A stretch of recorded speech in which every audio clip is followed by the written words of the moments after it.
rôle d'Harpagon que vous aviez déjà tenu à la fin des années 80.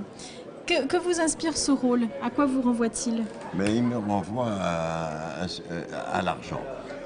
Je me suis aperçu en relisant la pièce. En relisant la pièce avec mon épouse, nous avons relu la pièce très attentivement et nous nous sommes aperçus que, évidemment, le personnage d'Harpagon est très important comme étude psychologique d'un défaut humain partagé par beaucoup, qui est le défaut d'avarice. Mais il y a quelque chose d'autre, de plus important dans la pièce maintenant, qui se découvre avec, comment dirais-je, avec le temps avec le temps que nous vivons, avec la mondialisation, avec ce genre de choses. C'est que l'argent devient tout à coup un problème, comment dirais-je, dont on n'avait pas soupçonné l'importance. Et que la pièce de Molière en rend compte merveilleusement. C'est-à-dire que l'argent est pris par Molière comme une fatalité qui prend possession de l'homme, n'est-ce pas, et de tous les hommes, et que le manège de l'argent sur toutes les figures de la pièce a son importance considérable sur les enfants, sur tout ce qui entoure, sur l'amour, sur toutes sortes de sujets. L'argent, tout à coup, est comme une fatalité qu'on peut, je veux dire, trouver terrifiante, ou qu'on peut trouver à certains moments très drôlatique, très burlesque, et ce mélange de farce avec la gravité la plus grande devient tout à coup, donne à la pièce de Molière une force qu'elle n'avait peut-être pas dans un autre temps, où les gens étaient moins préoccupés par ce problème. Voilà. C'est pour ça que nous l'avons remonté, mon épouse et moi, et c'est pourquoi nous avons voulu le rejouer maintenant.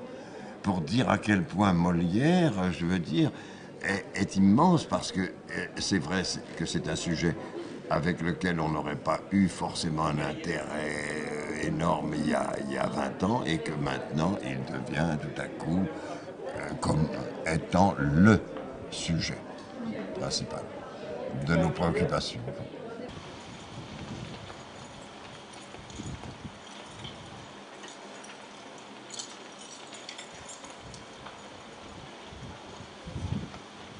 Ne m'emporte plus rien. Que vous emporterez? Il y a un sac que je vois. Montre-moi tes mains.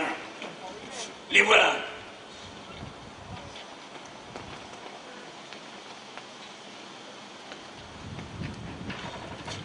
Les autres. Les autres? Oui. Les voilà. Il n'y a plus rien dit ici dedans. Voyez vous-même. Ces grands pots de choses sont propres à devenir les recéleurs des choses qu'on dérobe. Et je voudrais qu'on en eût fait pendre à quelqu'un. Qu'un homme comme cela mériterait bien ce qu'il craint. Que j'aurais de joie à le voler. Quoi? Est-ce que c'est toujours le même plaisir pour vous de remonter sur les planches?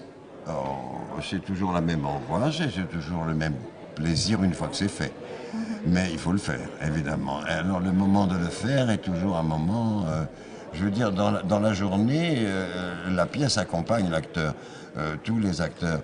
Ici, j'ai une troupe magnifique, tout à fait exceptionnelle, de jeunes acteurs qui sont aussi éblouissants les uns que les autres, moi je trouve.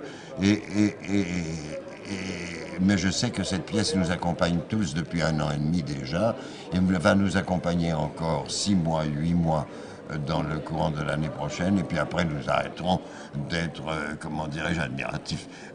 Nous arrêterons, nous prendrons un peu de repos, de recul.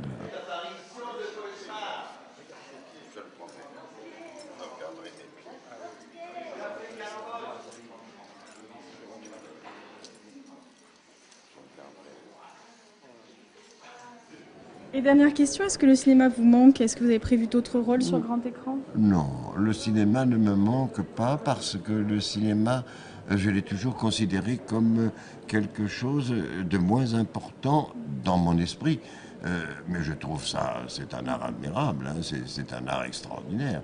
Mais j'ai été ravi de travailler avec certains très grands metteurs en scène. J'ai été ravi dernièrement de pouvoir, par exemple, faire le Mitterrand. Ça m'a terriblement intéressé. Avec Guédillon, ça m'a vraiment beaucoup intéressé. Mais il faut au moins qu'il y ait un sujet, je veux dire un sujet important là aussi.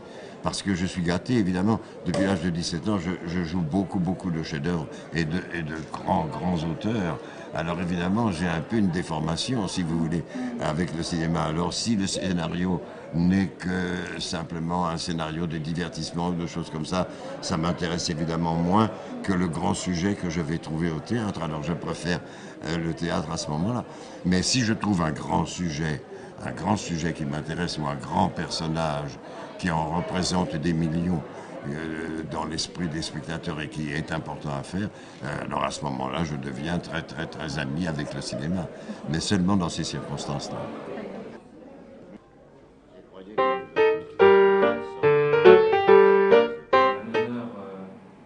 Je vais me permettre de vous remettre au nom du conseil municipal, mais aussi, et c'est encore bien plus important, à tous les amoureux du théâtre, au nom de tous les amoureux du théâtre de Salon-de-Provence, cette médaille de la ville de Salon-de-Provence. Et c'est pour nous un honneur important, immense, que de vous accueillir ce soir dans la cour d'honneur du château de Montpellier. Merci.